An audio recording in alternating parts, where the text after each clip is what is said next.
All right, you're very welcome along to this week's NFL OTB NFL pod, and thanks very much for your patience. We were away last week, or certainly I was away. I managed to catch up with the Philadelphia Eagles against the Indianapolis Colts in person, and the Philly fans are everything that you would expect and hope them to be. They booed any of the Colts fans who were brave enough to sit in their section of the stand, and they drank their heads off, and they booed and hooted and hollered exactly as advertised. So if you ever get the chance to go and watch the Philadelphia Eagles play at home, then I would highly recommend it as a sports event. Let's move on. I'm delighted to say we've got Sam Monson of PFF with us this week. Sam, how are you doing? I'm doing good. Yeah, speak for yourself, Jay. The rest of us are all sitting here waiting. You're the guy that was away. Very good. Have you been to? You work Sunday, so you don't get to go to many games. No, the last game I actually went to was when the Bengals played on Thursday night a couple of weeks ago. We went and sat in the press box for the Bengals-Ravens game, which is kind of interesting. But yeah, generally we're kind of, certainly on Sundays, we're in the building doing the Sky stuff, so we don't actually get to go to many games. I would definitely recommend hanging out with Philadelphia Eagles fans. They drink from 10 o'clock in the morning and they don't stop. I was informed that most grounds stop the drinking at halftime. In Philly, they do things a little bit differently. Yeah, well, any team fan base that's happy to boo Santa Claus is, I think, special and probably worth seeing in person. Two specific things I wanted to talk to you about this week. Obviously, the grading system that PFF have a couple of weeks in allows us to spot some trends that are beginning to emerge. And while pre-season, there was a very high expectation that Minnesota had both the attacking capabilities and the defense to make a Super Bowl run. It turns out their offensive line is on pace for being historically bad. Yeah, I mean, it looks neither of those things may end up being true. The defense is getting exposed more than we thought it would. But yeah, the offensive line looks to be a major problem. That, at least, I think was predictable heading into the season. On paper, they just did not have the personnel to be really good on the offensive line. And, you know, a guy like Pat Elflein, for some reason, everybody was really high on last year as a rookie center. Never graded well at all at PFF. In fact, was grading badly. And I think offensive line is one of the strongest areas we grade because we're not that interested in the sort of mental highlight reel of what goes on.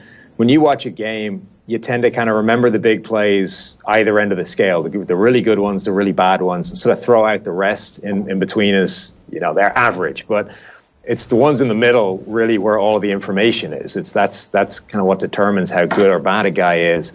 And Elflein just was never really that good. So the offensive line, the number I tweeted out was that they're on pace, I think, for like 324 total pressures over a season, something like that. And the most we've ever seen over a season, I think, is 250 something. So they're on pace to shatter that by about 70. The average, to their credit, the average apparently is 160 a season. They've already had 80 in 4 games. They've had half an average season. Yeah, pretty much. The last week, I think 2 guys combined for 20. An offensive line, you know, on average gives up 10 in a game, and just 2 members of that line gave up 20. So it's a real problem. They have attempted by far the most passes in the league, so it's a little bit of a skewed stat. If you look at it on a per pass basis, they're a little bit better off, but they're still down there with Arizona and Houston as essentially the 3 worst offensive lines in the game. And Arizona certainly have no playoff pretensions. Houston do a little bit, but again, it's the same problem. Those 2 teams, they have talent, but their offensive lines are so bad, they just can't sustain that long term. So here's the question. If you guys knew it, and they have access to the stats that are showing this up, why don't teams fix their problems in the off-season? I mean, it's not that easy. The Vikings over the past few years, I mean, it's not like they don't know their offensive line has issues. They've had a couple of mitigating factors in there.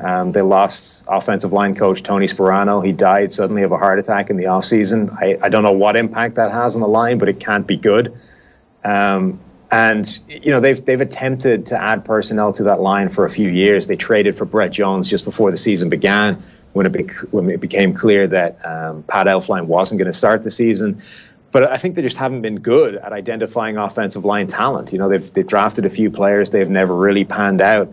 And the league generally, I think, has a bit of an offensive line problem. They're not able to develop them the same way they used to, and there aren't that many good ones around to begin with. So if you have a poor offensive line, it's not necessarily an easy thing to fix. Houston is another good example. They revamped basically the entire line, replaced almost every single starter, but didn't replace them with better players. They're just different bad players. Yeah, Houston did trade away a good quality left tackle last year, or left guard. Certainly somebody who was good. Yeah, Dwayne Brown. Yeah, it seems odd that this is such a fundamental part of the game that teams don't focus more on it. Is part of this to do with the salary restrictions because you've paid this money for your quarterback, and tying up $100 million in Kirk Cousins prevents you from then investing the way that you would have done if, say, you had somebody slightly cheaper? I mean, that's the salary cap is always an element to any kind of roster building exercise. For the Vikings, I don't think the Kirk Cousins thing specifically prevented them from doing anything. Let's say they had all the money in the world. Where were they going to spend it this offseason? There was only really one top quality offensive lineman on the market, and that was Andrew Norwell, the left guard that went to the Jacksonville Jaguars. So, I mean, there's not that many places they could have thrown money at it to fix the problem, even if they'd wanted to. I just think that they've had a fundamental issue for a while now at identifying offensive line talent. And then even if they found a guy that's talented, there's no method of developing this guy anymore. There's no NFL Europe, which used to be a great bed for developing offensive linemen. Okay. Is this going to fundamentally prevent the Vikings from going as deep in the season? Like, is this something that they can fix in the next 6 to 10 weeks? I think they may. I mean, they'll get better than they have been so far, purely on the basis that they've been about as bad as you could possibly be going forward. But I think this is the thing that puts a cap on how good they can be.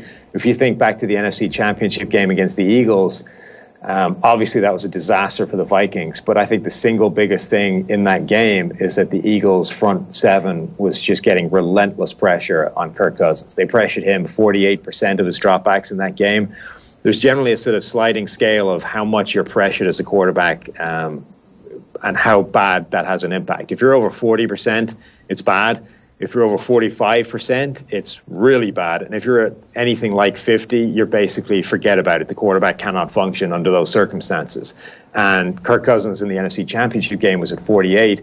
He's going to be at that kind of level pretty much throughout this season. So you're basically asking him to do something that has never been done sustainably at any kind of level to in order for them to go as far as they want to go. So I think, also taking all of that stuff into consideration, Kirk Cousins has been playing at an elite level. Is it fair that it's a very early sample size that we have to say that he is performing at an elite level, and if he continues to do so, he will be considered elite?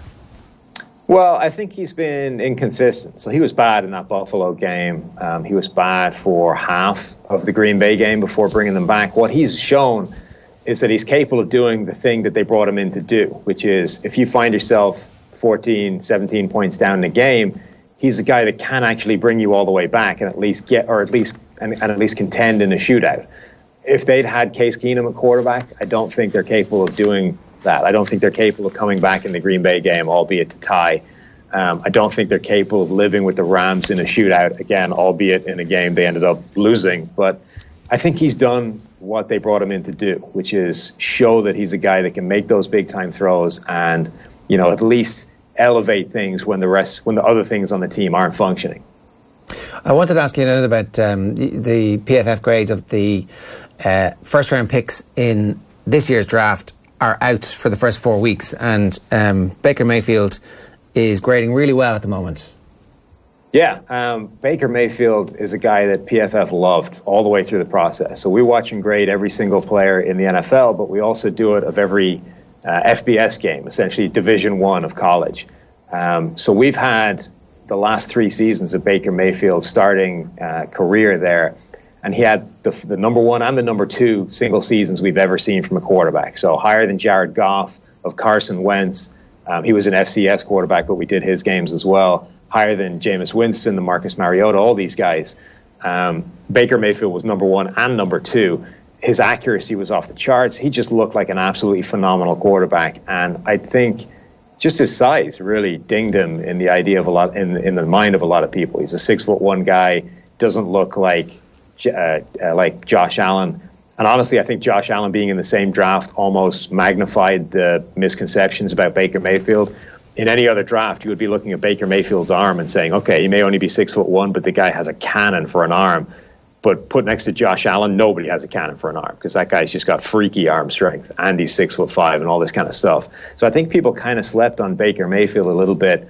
The Browns didn't. They drafted him number 1 overall. Finally gets in the game, and the offense just looks different when he's there. It's the same thing that happened with Jimmy Garoppolo and the 49ers. I don't think C.J. Beathard is a terrible quarterback, but you put Jimmy G there, it just looks different. And that's the same thing with Baker. The other thing, it's funny you mentioned the size. Again, like, I hadn't realised that Nick Foles was 6'6", and I hadn't realised that Carson Wentz was 6'5" until you're in the stadium. The stadium announcer announces that he's 6'6", and it's up on the screen. You're like, okay, these guys are actually absolutely massive. Yeah. And it seems to be a trend, and especially when somebody like Wentz is such a great athlete and nimble on his feet the way that he was certainly last season, is maybe getting a little bit of a back. You begin to see that, like, oh, if I can have a good big one, as the saying goes, it's always better than a good little one. Like, 6'1" and an athlete is a fairly reasonable athletic specimen in most sports, with the exception of basketball, really. So is this kind of something else that you start seeing a trend that maybe smaller quarterbacks begin to get reevaluated on the back of a tiddler like 6'1" Baker Mayfield? I think there's enough guys in the league now where it's not a reason it's not a reason to stop liking a guy. You know, if you have a quarterback and you say, well, this guy's tape's fantastic, but he's only 6 foot. Well, he didn't just turn 6 foot yesterday. Like, he's been 6 foot through the entirety of his college career. If it hasn't been a problem then, it's probably not going to start being a problem at the NFL level. So, I think Russell Wilson, Drew Brees, obviously has been in the league for ages. He's only 6'1". Russell Wilson, I think, is under 6 foot. I think he's 5'11". But there's now 3 quarterbacks that could potentially be top-level guys who are all shorter than the height you want for this prototypical quarterback. I think, NFL teams at this point have to start saying, let's evaluate this fairly. Okay, maybe we'd like him to be 6'6", but if he isn't, I don't care, because he's shown that he can overcome that. Yeah, in the week Drew Brees sets another passing record in the NFL. Surely the penny begins to drop a little bit. The other interesting thing before we leave the Browns was that Denzel Ward is also grading out really well. This was a fairly controversial pick from the Browns at number 4. There was a lot of suggestion that actually the best player in this draft wasn't one of the quarterbacks, that they should have gone with Bradley Chubb. Number 1 overall. Ultimately, the Browns, it's proving out at the moment, have had an excellent draft. Yeah, I mean, Baker Mayfield, number 1, I think, was a great pick because we thought he was the best quarterback in this draft. But Denzel Ward over Bradley Chubb may have been the smartest thing they did in this draft. One, PFF was a little bit lower on Bradley Chubb than most people. When we looked at our college grading, the guys that have graded at this really elite level in college when it comes to pass rush have been the guys that have translated immediately to the NFL level. So guys like Joey Bosa, who's just a phenomenal college pass rusher, and the guys that have been just a step below, just in the 80s rather than the 90s of PFF grading, they have struggled to translate, particularly when it comes to pass rushing. And Chubb's highest grades were just in that 80, 88, 89 level. He never quite got to that Joey Bosa level. So we were saying, let's just cool the love for Chubb a little bit. I don't know if he's going to be that phenomenal pass rusher. And then even if he was, what we've discovered in this offseason, digging into all of our data and projecting expected points added and all this kind of complicated analytic stuff, is that coverage is actually more important than pass rush. And it logically makes sense, right? If you have a pass rusher and he doesn't get to the quarterback and the ball is in the air, the cornerback can still fix it. He can still break up that pass. He can still prevent a catch. He's the guy that stops that being a big play. If the quarterback screws up, there's nobody fixing that on the back end. It's done. It's a touchdown. So those guys are where you really see the value. And you can see it anecdotally over the past couple of seasons. Marshawn Lattimore comes in, immediately transforms the Saints defense. Tre'Davious White has a rookie of the year caliber season. Buffalo's defense suddenly massively overachieves. So Denzel Ward looks legitimately like a number 1 shutdown corner. And that has had a major impact on that defense, far more than a guy like Bradley Chubb and the pressure that he's managed to create so far in Denver would have had. It's funny because you definitely listen to a lot of the old school former GMs, people who've been around the league, and they're like, it's all about getting pressure on the quarterback. If the quarterback is under pressure, I mean, the stat that we were talking about earlier on with Kirk Cousins, if you can get them over that 45%, you're going to win games generally. But it's the stuff that affects the passing is actually kind of the goalkeeping effect of the cornerbacks. Is there always going to be that tension between one front office who wants the pass rush and one who actually decides that they're going to go early in the draft for the shutdown corners? Or is the trend so specific now and so evidence-based that we're actually going to see pass rush drop over the coming years in the draft? Well, that's the thing. So pass rush is still really important, and particularly if you're phenomenally good at it, if you're able to get pressure at that kind of Eagles rate, 45% plus, you're going to have a major effect on every single game. The key is in individual decisions. If you have one shot and you can either address pass rush or coverage, what do you go for?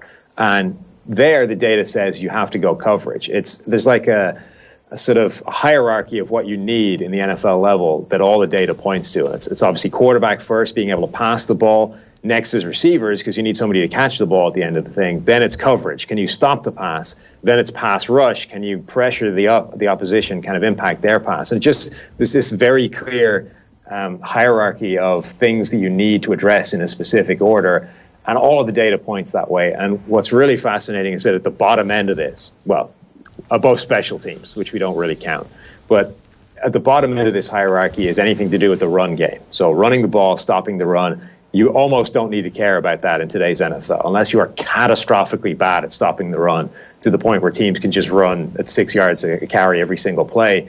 It's almost inconsequential to whether you're winning or losing games. In the rest of the grading for the 32 rookies picked in the first round, were there anything else that stuck out? Anybody else getting kind of a late round bargain, or anybody else up near the 77 that Denzel Ward was getting?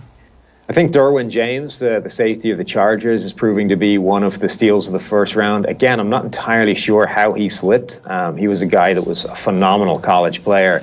And one of the funny things is that my colleague Steve Palazzolo joked during the draft that Florida State used to deploy him all over the defense, and they would line him up legitimately as an edge rusher on the line of scrimmage. And he said that he was a better pass rusher than Bradley Chubb in the lead up to the draft, just to kind of make the point that we're not really in love with Bradley Chubb, but also that Derwin James is incredible. And so far through 4 weeks, he actually has more sacks than Bradley Chubb, and I think more total pressure as well. So even just as a blitzer from safety, Derwin James has been an incredible pass rusher. Plus, he's amazing at everything else. Yeah, is it just that safety, for whatever reason, the whole league had a little bit of a hissy fit and didn't fully understand the value of safeties? Yeah, I think the value of safety has probably diminished it a little bit, but we're only, a couple of years removed from Jamal Adams going at the top of the draft to the New York Jets. So I don't think safety generally has been that depressed, but I mean, teams that dramatically could have used him, say the Tampa Bay Buccaneers, passed on him to draft a giant nose tackle in Vita Vea. And that there's almost no possible way that can be the right decision based on everything we know about those players. Okay. One last question. The return to form of the Patriots is kind of something that you could pretty much set your watch by. Is it real this time, or was that just the Miami Dolphins laying a bit of an egg in Gillette Stadium at the weekend? Yeah, that must have been about as demoralizing a defeat as the Dolphins could possibly have received. They're 3-0. The Patriots are not good at the moment, and yet they still managed to walk in there and beat the crap out of the Dolphins. So for the Dolphins, you must be looking at that and going, well, that's pretty much the season gone. If we can't beat them under these circumstances, forget about it. The Patriots were interesting. A large part of that, I think, is Miami, but they do have Josh Gordon now. They get Julian Edelman back this week, so the potential for a lot of their passing problems to disappear is there. Edelman in particular always has a transformative effect on that offense. He's the guy that is always open for 5 yards. So whenever the Patriots need 5 yards, they can find Julian Edelman, move the chains that way. And then Josh Gordon brings that ability to just take the top off a defense and have a big play every now and again. Even if he doesn't fully integrate his way into the offense, he can be a big threat there. So I think the Patriots could be beginning to turn this around, certainly on offense. Yeah, because you have to keep an eye on Josh Gordon, which suddenly means that there aren't two people keeping an eye on Rob Gronkowski, and all of a sudden those two little bits transform things a little bit. Anything else that you're particularly looking forward to this weekend or working on at the moment that you think we should be talking about? I think there's a big game, the replay of the NFC Championship game. The Vikings and the Eagles, both those teams have dropped games. Both those teams kind of find themselves in a bit of a hole. And for the Vikings in particular, I mean, if they lose this week, their season is almost done. So I think it's going to be fascinating. And I think it kind of could be another replay of what we talked about. That front seven of the Eagles going up against that offensive line of the Vikings. they've got the better part of a week to figure out how they stop that being an absolute slaughter. What do? You just try and get the ball out as fast as you possibly can? How do you trick the fact that you've got such a bad offensive line? Yeah, I mean, there's only two things you can really do. There is the speed at which you get the ball out of your hands, all kinds of quick passes, just get it rid before anybody has a chance to beat their man and kill the quarterback. And the only other thing you can do is misdirection. So, motion, counter plays, any kind of trickery in the backfield that just makes those guys hold up for a second and try and diagnose the play instead of just coming straight at you, pinning their ears back and going after the quarterback. Sam, great stuff. Great to talk to you. Thanks a million. Yep, you too. Take it easy. It's Sam Monson there from PFF joining us on the show this week to talk to us about what was going on. I'm going to run you through the results now from last week, and we'll talk about the fixtures as well. Okay, so that's this week's fixtures. So as I said there, Colts and Patriots at the top. It's the Titans at the Bills. This is going to be an interesting game because all of a sudden the Titans look a little bit frisky, and Marcus Mariota is getting the feeling back in his hands. After that, it's the Dolphins, obviously coming off that loss last week at the Bengals. 2-3-1 teams, but I think you'd probably feel a bit happier about life if you were a Bengals fan. It's the Ravens at the Browns, which is also all of a sudden an interesting game. The Browns are 1-2-1, but they could easily be 4-0 at this point. The Ravens have 3 wins to their name. It is the Packers at the Lions, also a relatively interesting game at the moment, just how things are going. Packers have a superior record to how they've actually been playing. And then the Jags against the Chiefs is one of the games of the weekend, obviously. It's our first opportunity to see Patrick Mahomes up against a team with pass rush and defence. The other games to note this weekend, the Broncos at the Jets. The Falcons are at the Steelers. That's going to be a points fest at Heinz Field. That one is at 6 o'clock our time, so we will actually get to watch that game, I think, on Sky on Sunday. The Giants at the Panthers. The Raiders at the Chargers is the first of the evening kickoffs. The Vikings at the Eagles. Again, one of those 9 o'clock, will I stay up to watch the end of this or not? Will I be bleary-eyed and work in the morning? And the Cardinals against the 49ers, which, funnily enough, nobody's going to be watching because it's going to be completely shit. And the last couple of fixtures we have for you this weekend, I think, are about to come up, if I can just remember. No. Last couple of fixtures, we don't have them for you there. I'll try and remember what they were and tell you. Oh, there, yeah. Redskins and Saints is Monday Night Football. Cowboys and Texans is the nationally televised game of mediocrity. And the Rams against the Seahawks is going to be a paddling in Seattle for the Seahawks. Cian Fahey is with us as ever this week. Cian, how you doing? I'm doing all right. How are you? I'm good. Is Patrick Mahomes the greatest player in the history of the game of American football? I'm not sure about that, but he might be the greatest player of the 2018 season so far. The fascinating thing about Patrick Mahomes is we've had quarterbacks have these bloated touchdown to interception ratios in the past. And even like Carson Wentz last year, you can go back to Derek Carr 2 years ago. You can go back to Nick Foles' first stint in Philadelphia. You can go back through all these different quarterbacks. Even Dak Prescott, as someone in his rookie season, had that little bit of a bump playing in that offense. But with Mahomes, his numbers are getting bloated because of the offense, but his performances, independent of the offense, have been phenomenal too. He threw one interceptable pass this season so far on about 130 attempts, which is a crazy number. His first one, it was this week. It was a deep shot on an extended play where he's trying to force the ball into a window downfield. But outside of that, he hasn't really done that. He's made consistently good decisions, hit windows with timing, and just simply been everything that Andy Reid has ever wanted him to be. Yeah. How the hell does this happen? How does he fall to the middle of the draft? How did he sit on the bench for the vast majority of last year? Like, how does somebody get this good in the NFL with it almost being a little bit of a secret? Well, he needed to sit on the bench for a year. In college, he wasn't this good. He had major footwork issues. So his feet would be all over the place. He'd be imbalanced throwing the ball. And it threw off the whole timing of what he was doing, and it also threw off all of his accuracy. So the idea that he should have started in week 1 last year, it's off. He needed the time to sit. You could see that even when he played in week 17 last year. Or the idea that you could take him and put him in any other offense in the league and he'd be just as good. I don't think that either. I think he's one of the rare situations, in my opinion, rare at least, where the player needed to sit and stay on the sideline for a while. When you have footwork issues, you can benefit from staying on the sideline. Generally, outside of that, when you've got processing issues or accuracy issues, it's generally better to play. But it's when specifically your feet that need to be fixed, it's better to have time on the sideline with a coach telling you what to do over and over and over and over again, and kind of changing that muscle memory a little bit.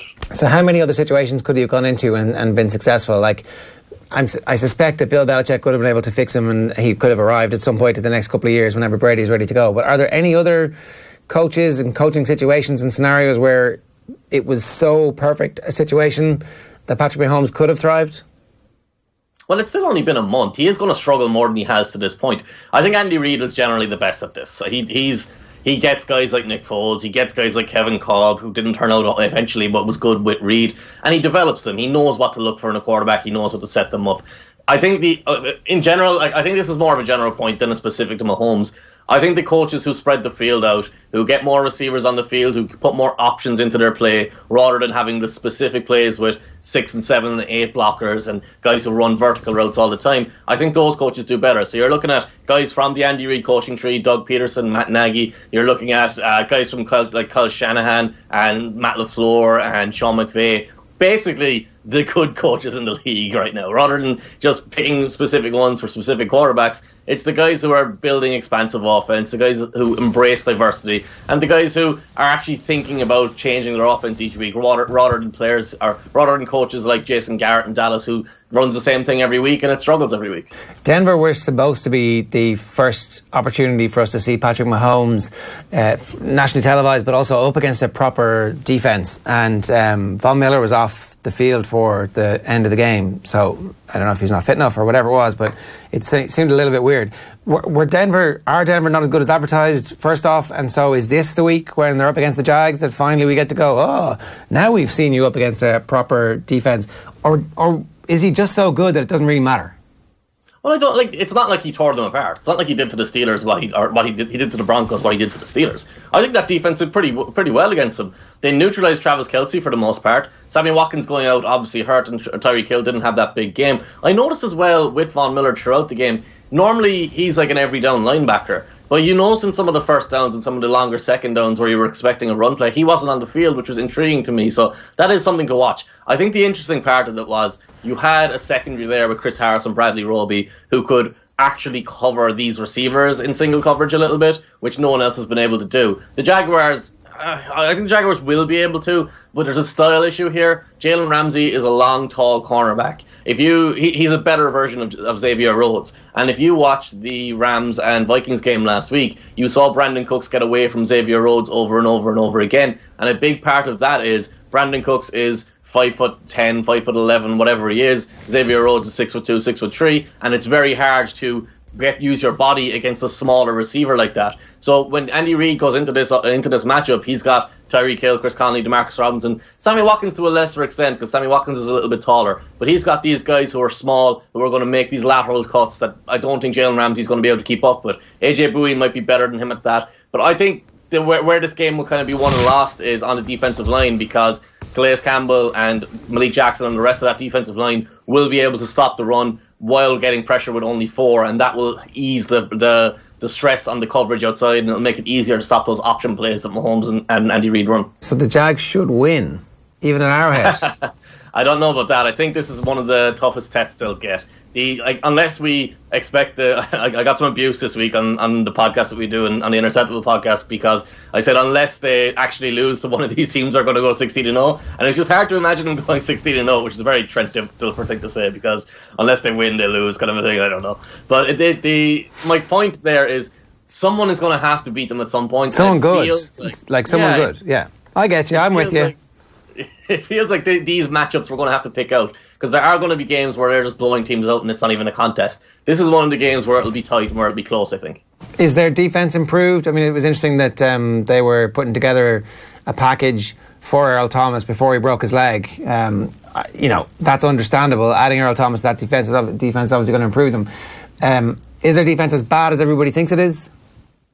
Yeah, it's pretty bad. I think they got bailed out by the Broncos quite a bit because Trevor Simeon's arm is so limited that he missed a couple of throws. The interception, you saw the ball was behind Cortland Sutton and it went straight to the defender. But there was another play early in that game where Sutton caught a deep comeback and it turned into a 4th down rather than a 1st down because the ball was so slow to get to him. But also they went away from the run too quickly. Royce Freeman and Patrick Lindsay, I think is his name, is the undrafted rookie. They were both running through, cutting that defense apart, and then the play calling on the Broncos side went to too many passes on early downs, and it kind of got the defense off the hook a little bit. Look, you still have D Ford, you still have Justin Houston, Eric Berry's coming back. I think Kendall Fuller will be better the more he plays in the system.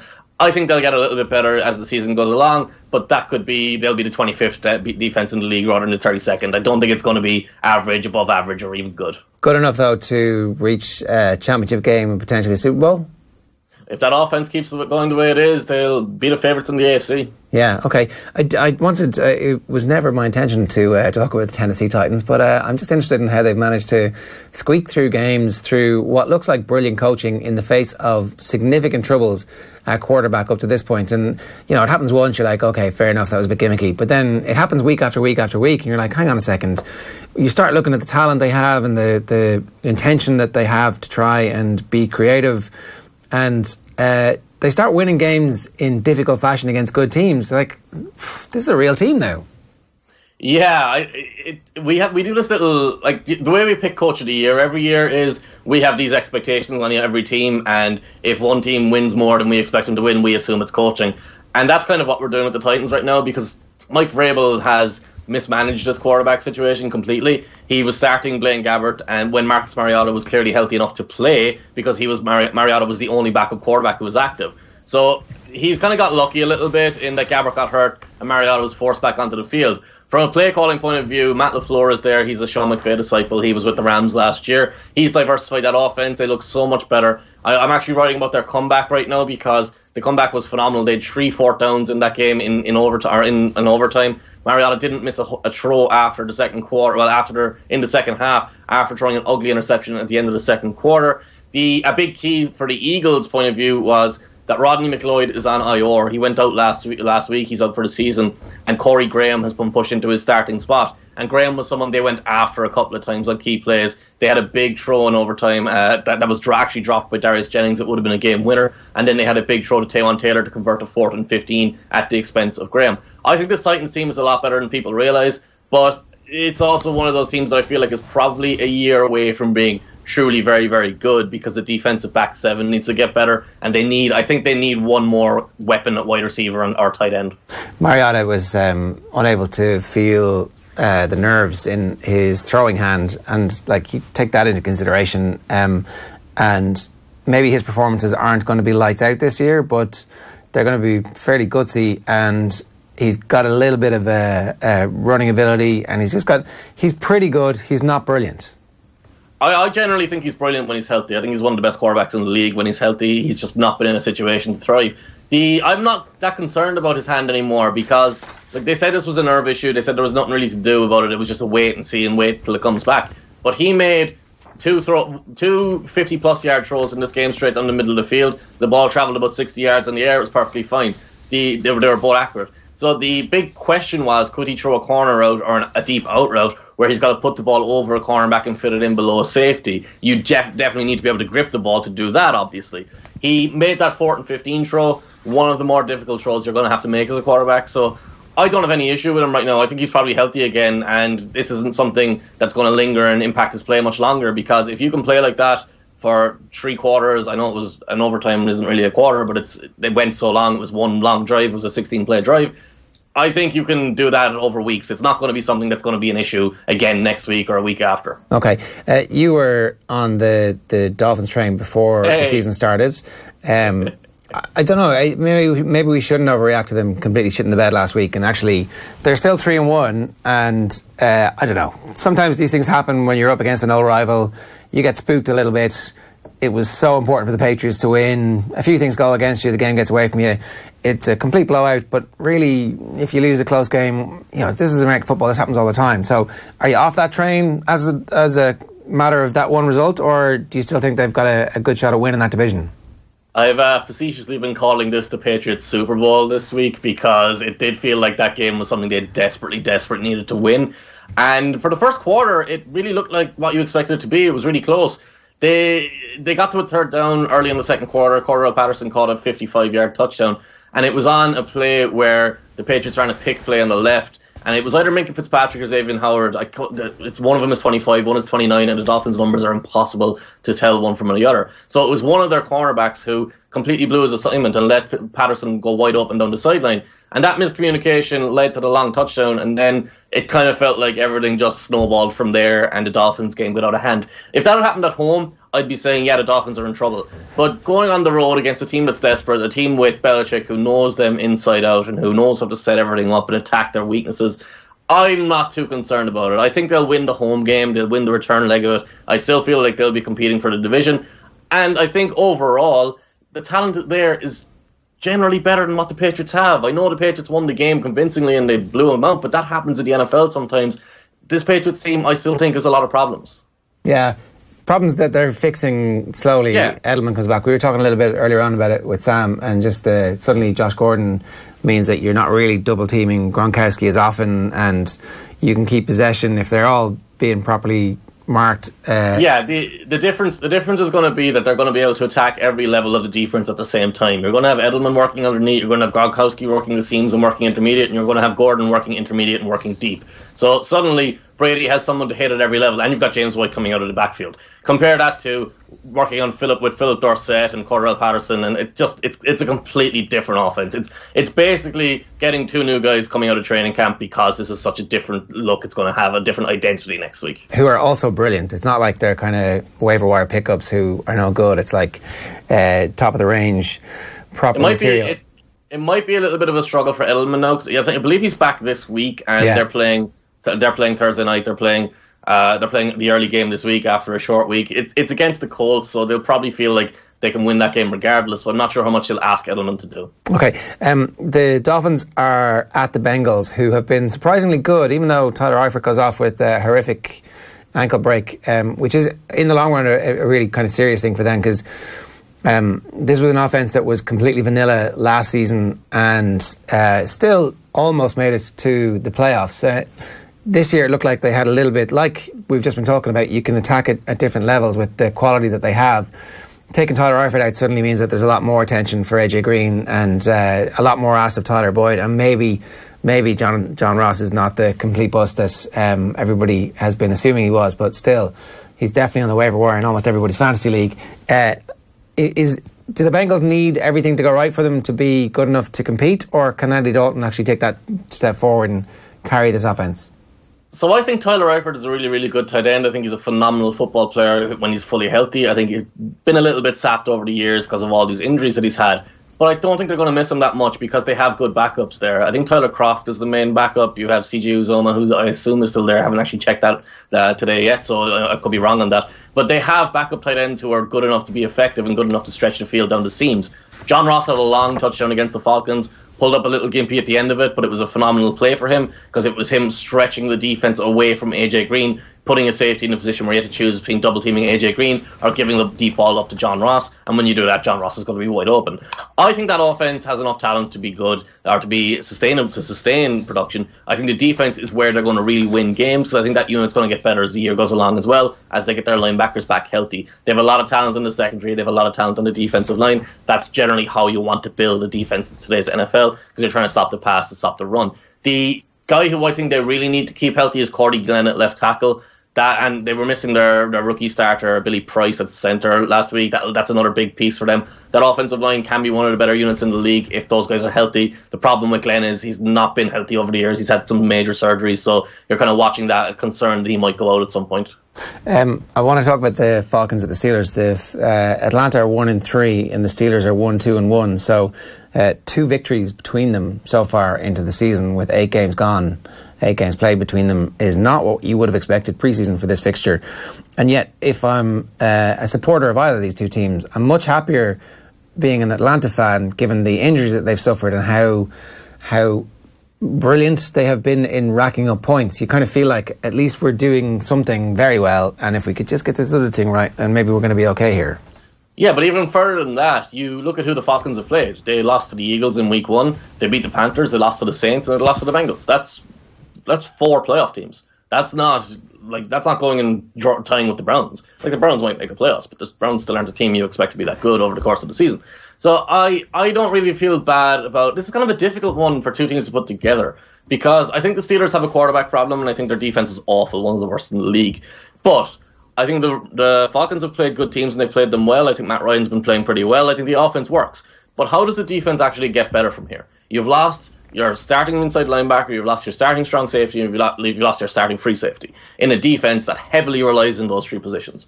I don't see how that can get better. So the Falcons are going to have to win shootouts, and I'm not sure Matt Ryan and that offense is that good. It's good enough to put up 25 points a game. It's good enough to blow out some teams, but I don't think it's going to be able to win shootouts often enough for them to make a playoffs from a 1-3 start. Do you make a trade at this point? Like, do you go all in? Like, we've seen we've seen teams who believe their quarterback or their Super Bowl window's open. They lose their quarterback and they trade for him. You think of the Vikings a couple of years back when Teddy Bridgewater goes out. It's like, why not trade for like some good defensive players when it looks like you have a Super Bowl window open?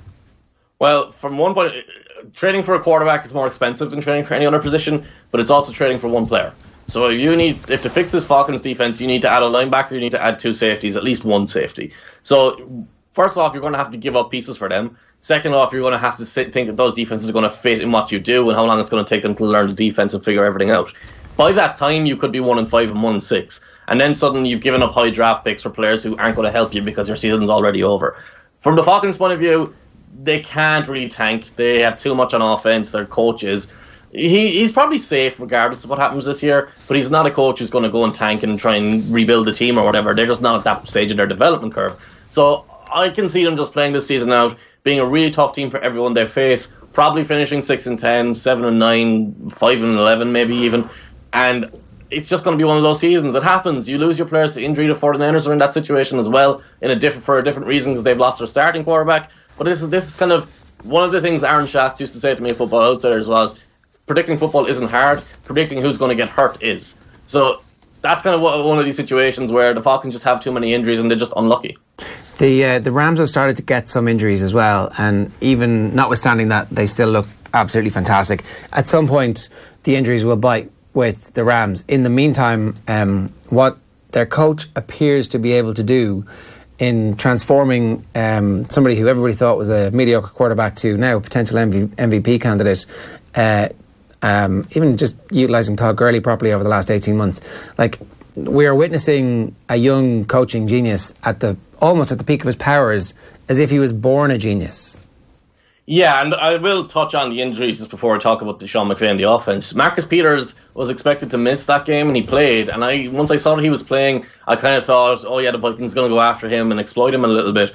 But they couldn't. He looked 100%. He didn't look like he was struggling at all. So maybe they've only lost Talib, and maybe the defense will be all right in the long term. Yeah, offensively, Jared Goff gets all the praise because he gets all the numbers, he had all the big scores. And he had probably 3 plays in that game that I thought were plays I didn't think Jared Goff could make and didn't think Jared Goff will ever make consistently. One was the corner touchdown to Cooper Kupp in between 2 defenders, threw it over the underneath coverage in front of Mike Hughes, who was covering on the back of Kupp, which is a phenomenal throw. One was the deep throw to Brandon Cooks, a long touchdown, travelled 53 yards past the line of scrimmage, hit him in stride, perfect throw. And one was a play in the 4th quarter when he bootlegged out of the pocket, moved to his left and threw the ball across his body to Cooks again just before he hit the sideline.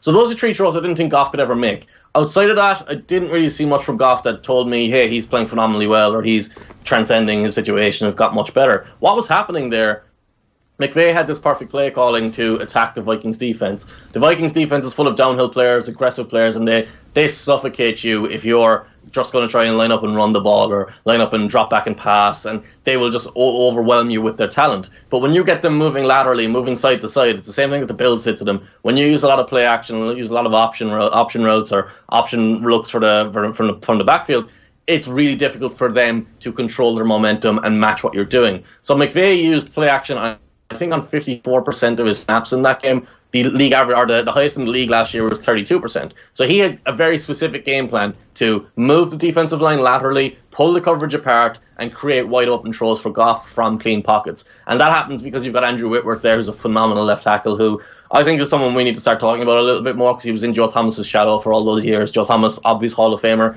I think at this point, Andrew Whitworth is an obvious Hall of Famer too. So I think the whole offense there works brilliantly. It's all based off of what McVay does. The offensive line and Gurley are the main components of their success. Goff comes after that, and then the wide receivers are at the end. Yeah, it's not a bad combination, and certainly it's pretty sweet to watch. Final quick question for you about the stuff that happened last week, and maybe it didn't get as much play as it would have done if a lot of other stuff hadn't been happening, but did Mitchell Trubisky become a man last week? Wait, what did he do? That's a weird question.